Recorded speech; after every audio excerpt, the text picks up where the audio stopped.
Was startled by a loud noise and flew into some trees and didn't know how to get back down. Over the next 2 days, they sprayed Cheeto with a fire hose, they threw tennis balls in his direction, and finally Scott got out a bag of nuts and shook the bag. That was the trick. Cheeto crawled down the tree to safety. Thank you for your help this week. Of course. I appreciate it. Happy to do it. It's been a lot of fun. It has been. Mark will be back on Monday. Thanks for watching, everybody. News 3 Now at 5 starts right now. And right now at 5, Madison beaches are still recovering from all the mess. Here we'll take a closer look at how far they've come. Almost 100 people were recognized during the Dane County Sheriff's Office annual award ceremony. We'll tell you who is being honored. From the Channel3000.com Alert Center, this is News 3 Now at 5. And thanks for staying with News 3 Now. It is beach season in Wisconsin. All of Dane County's beaches are open according to the county's website. Our Keely Arthur joins us live from Spring Harbor Beach in Madison with an, that's a tough assignment today, Keely. This is why I love my job. I mean, we have been hanging out at the beach all day long. I have my sunglasses on. Spring Harbor Beach is looking gorgeous. All 13 of Madison beaches are open today. Now, this was Vilas Beach earlier today, and some of those beaches really healthy, but not all beaches created equal in Madison right now. Some, in fact, still recovering from last August's historic flooding. The Madison Parks Division says Marshall, Tenney, Olbrich, and B.B. Clark were hit the hardest, suffering substantial damage following those torrential downpours and subsequent flooding. Almost little gullies from the turf that is adjacent to the beach down to the waterfront, where water just found its way very quickly and very forcefully down to the lake.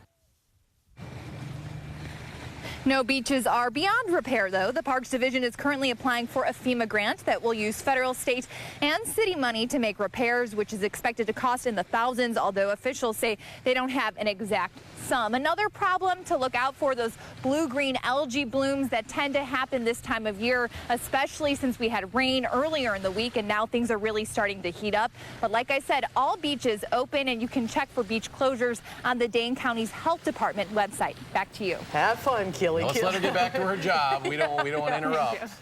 Get back to your fun.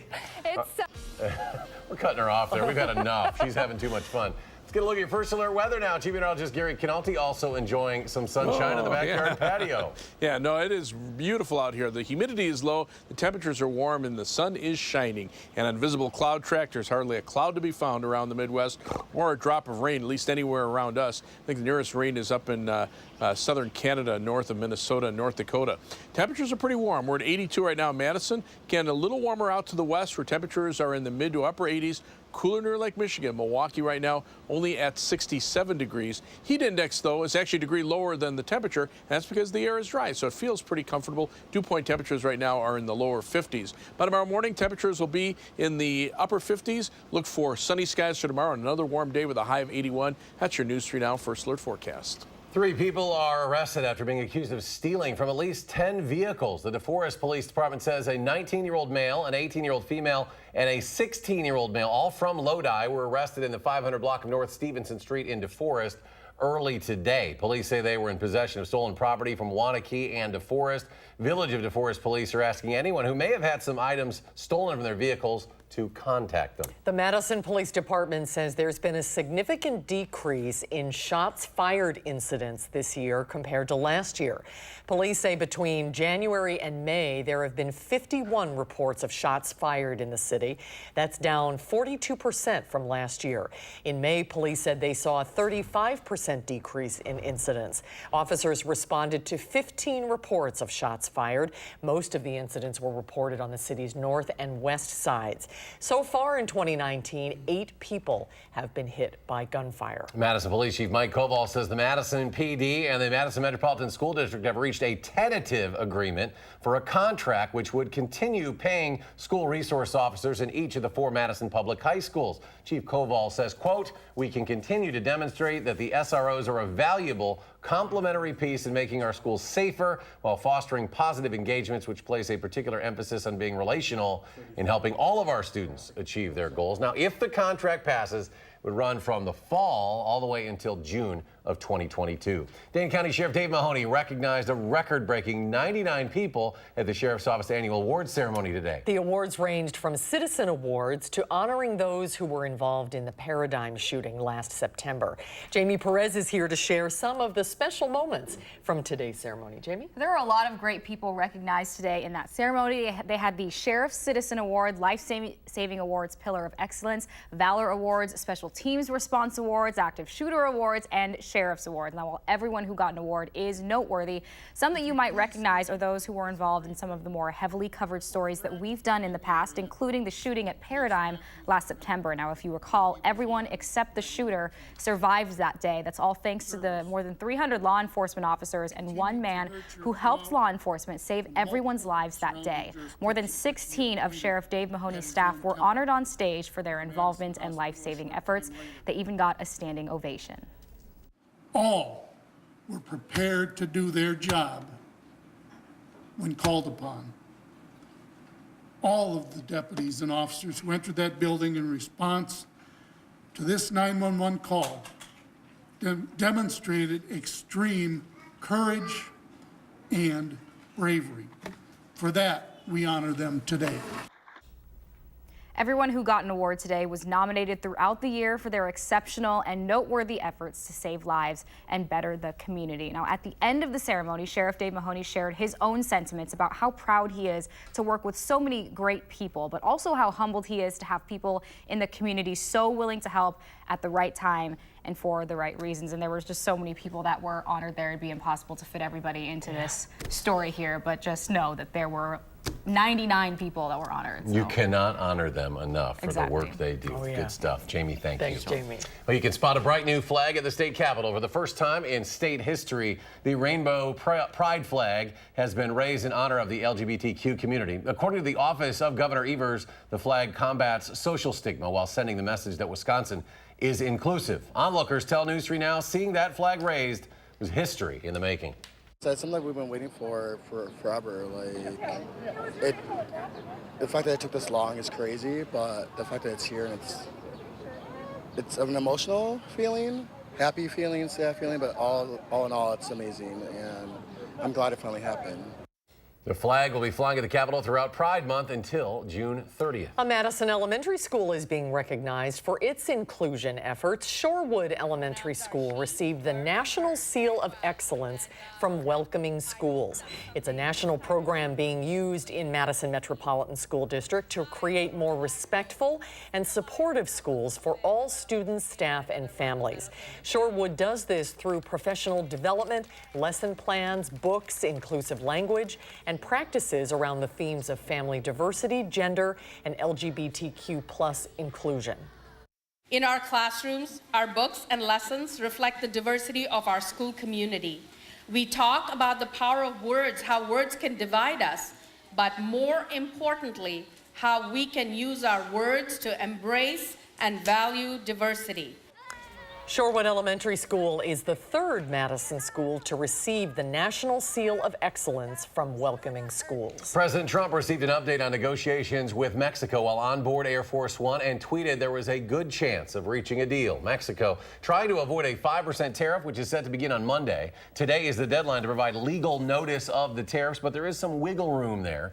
Mexico has offered some concessions. It says it is willing to post thousands of troops along the border with Guatemala and potentially overhauling its asylum policy, but the Trump administration is pushing for more. I go into the room with the Mexicans. I'm asking them for everything. And by the way, if they don't do it, I'm putting the tariffs on. We're going to make a fortune.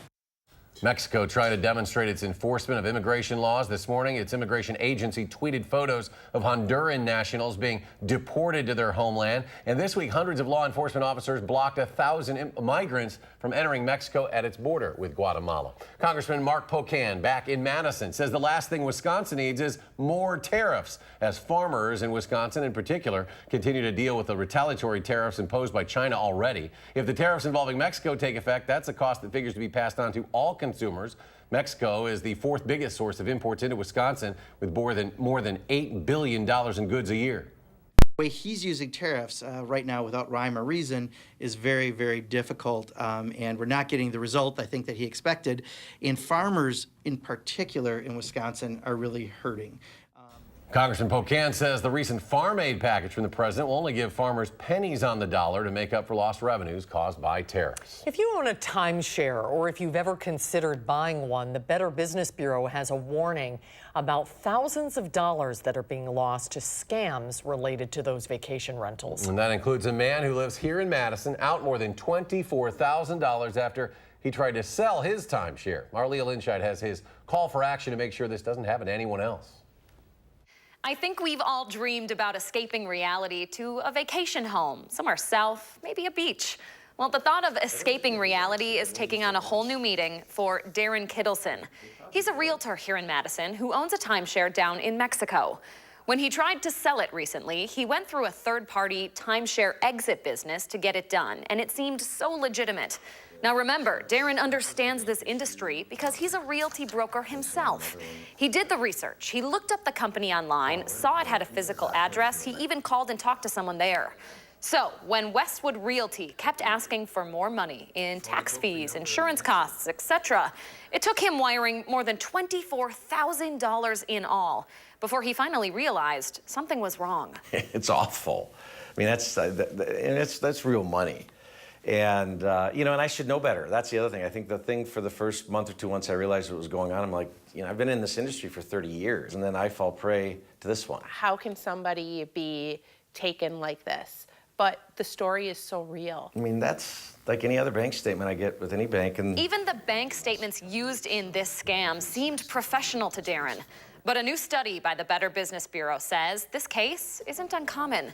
So what can you do? Here are a couple of things you should think about if you're trying to get your timeshare off of your hands. Number one, try and sell it through your timeshare company first, or even consider going through a realtor to get it done. Look up that broker is properly licensed online, and then call and talk to them immediately. Though, again, this is a step Darren took, and it still wasn't enough. Also, always use a credit card. The BBB says it's heard of a number of cases in which folks have actually gotten a full refund from these scams because they used the right piece of plastic. And of course, you want to make sure you're filing a report with the right agencies to help protect other people against these scams. We have a list of all of these tips and others up on channel3000.com right now. With this News 3 Now call for action, I'm Leah Linscheid. Downtown Madison's Taco Bell Cantina is now serving alcoholic beverages. This comes after almost 2 years of battling for a liquor license. Despite opening in 2017, the restaurant wasn't granted a liquor license until this year. Today, Taco Bell Cantina is celebrating the addition of alcohol products to its menu. Customers can now have a beer, wine, or a twisted freeze with their tacos and crunch wraps. Area Supervisor Daniel Martin says they're expecting the new beverages to increase business. We've been waiting for about 18 months. This is a very big deal for us. We're excited. We're looking for like a 16% sales increase periodically.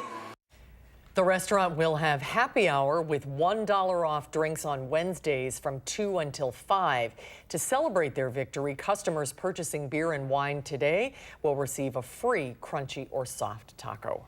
There's more to come on News 3 Now at 5. Up next, a former Minnesota officer charged with murder and manslaughter of a woman is sentenced. We'll tell you how long he will be behind bars. Joe Biden reverses his position on federal funding for abortion. We'll have more on the topic that's heating up the 2020 campaign trail. And capping off a strong week for stocks. The Dow up another 263 points. The Nasdaq jumps 126.5. The S&P adds 30. We'll be right back.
A Minneapolis police officer convicted of murder has been sentenced to 12.5 years in prison for the fatal shooting of an unarmed woman who had called 911. A Minnesota jury convicted Mohammed Noor in April of third-degree murder and second-degree manslaughter in the July 2017 death of 40-year-old Justine Ruszczyk-Damond.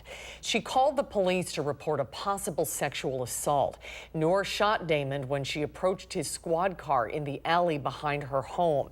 He testified he and his partner heard a loud noise and were startled, and that he shot to save his fellow officers. The moment I pulled the trigger, I felt fear.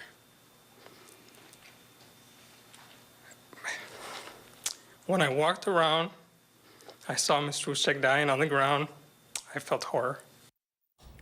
Noor is the first police officer in Minnesota to be convicted of murder. Democratic presidential hopeful Joe Biden has reversed his position on a long-standing law blocking federal funding for abortion. At a DNC fundraising gala yesterday, Biden switched positions on the Hyde Amendment, saying he can no longer support it. The decades-old law blocks federal funding for abortion except in cases of rape, incest, or to save a woman's life.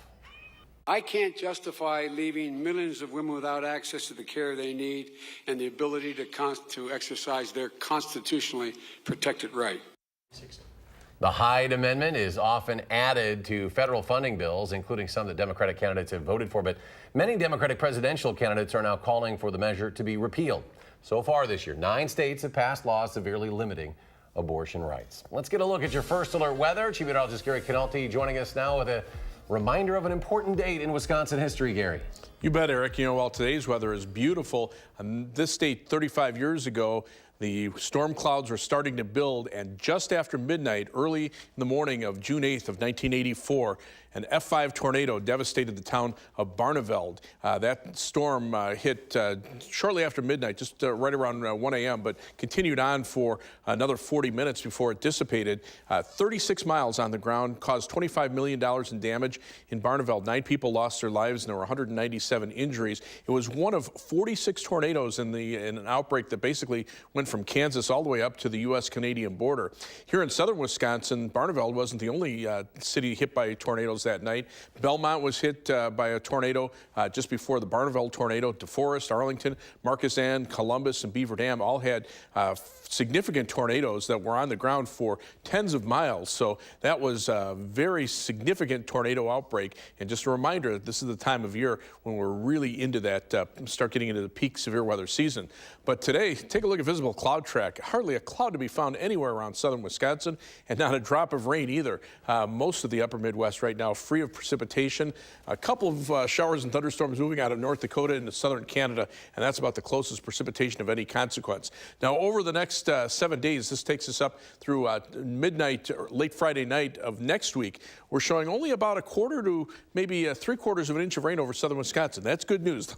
Less rain we get. We've had a very wet spring. We could use some dry periods, and there's only a couple of days in that time period where we're looking for even chances for rain. Live here from the Queen Bee Radio Skycam in Platteville shows just how clear the skies are, as is the WISC Skycam. Perfectly clear skies right now over the station. And as we check out the almanac, our high temperature so far 83, the low temperature at 55. Right now we're at 82 degrees in Madison with sunny skies, winds out of the east-southeast at 13 miles per hour. The air pretty dry though. Notice that dew point temperature at 51, the relative humidity at 34%.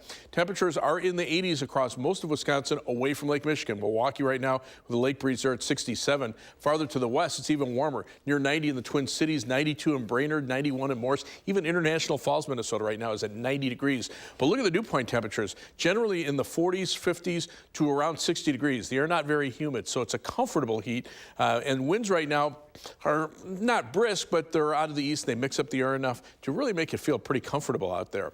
On weather track, the polar jet stream has shifted well to the north. That's keeps the cold air locked up in Canada. The southern branch of the jet stream, the subtropical jet stream, keeps all the moisture away from us. So this is a good pattern to be in for dry weather, and that's exactly what we have right now. High pressure is located just out to the east of us. To the west, there's a weak cold front that could bring us a shower or thunderstorm chance beginning late tomorrow night into Sunday.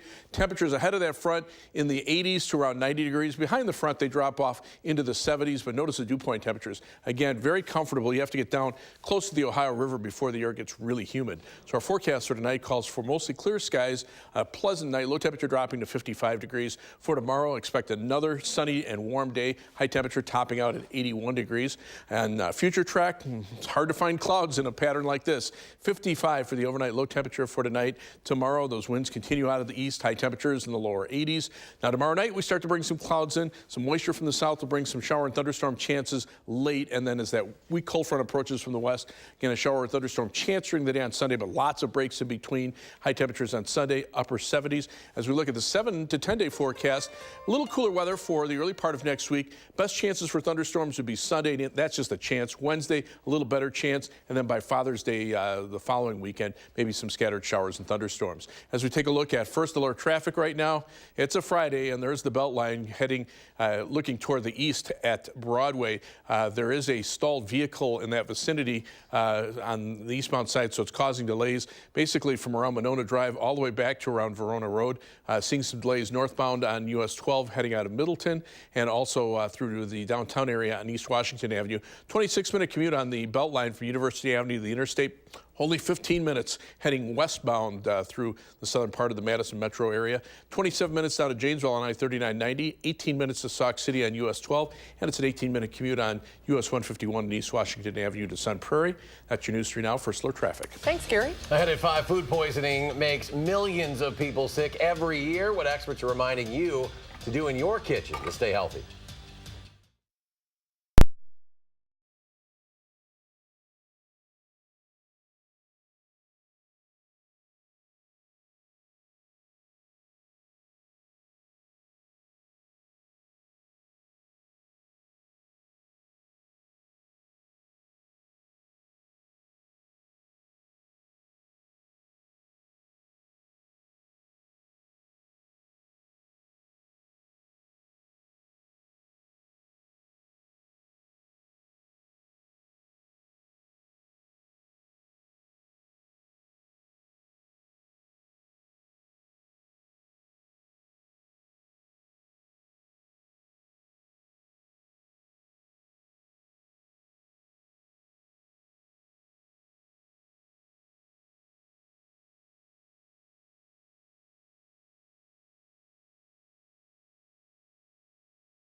On this World Food Safety Day, experts want to remind everyone that food poisoning makes millions of people sick every year. Laura Podesta has a look at the best ways to reduce the chances of foodborne illness. It's the season of cookouts and barbecues, but summer can also bring more opportunities for food poisoning because bacteria can thrive in warm, moist temperatures. The Partnership for Food Safety Education wants to get the word out that foodborne illness is preventable with these 4 steps. Clean your hands and surfaces, separate raw foods and ready-to-eat foods, cook foods to a safe internal temperature, and chill foods, keeping all perishables at 40 degrees or below. Get perishable foods on ice or in the refrigerator within 2 hours. 1 hour if it's over 90 degrees. Foodborne illnesses make 48 million people sick every year in the U.S. Young children, the elderly, and people with compromised immune systems are most vulnerable. Recent research shows cross-contamination is a big problem in kitchens. That's where bacteria can spread from dirty hands to food or from contaminated food to surfaces or hands. We do not recommend that people rinse raw chicken because it's really just with the water causing juices from the raw chicken to get spread around your kitchen, to your countertop, and through your sink. The only real food safety step with chicken is to cook it to a temperature of 165 degrees. And experts remind chefs to use a food thermometer for all poultry and meats. Temperature charts like this one will tell you what's necessary to kill bacteria while not overcooking. Laura Podesta, CBS News, New York. And stay with us. We'll have a final check of your forecast in just a moment.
Nice weekend on the way. Yeah, it's been warm the last couple of days. Tomorrow should be just as warm. These temperatures right now, as long as you're away from the Great Lakes, much of the upper Midwest, seeing temperatures in the 80s. Actually, warmer out to the west and north of us, 90 right now in International Falls, Minnesota. You factor in the humidity, though, and it feels a degree cooler than the actual temperature because the air is pretty dry. So that's another good factor there. 81 for a high tomorrow. Some thunderstorm chances Sunday. Dry Monday and Tuesday. Thunderstorms Wednesday. Then dry Thursday, Friday, and most of Saturday of next weekend. Maybe a thunderstorm chance Father's Day. All right, Gary, thank you. Stay tuned for the CBS Evening News. We'll be back in 30 minutes for News 3 Now at 6.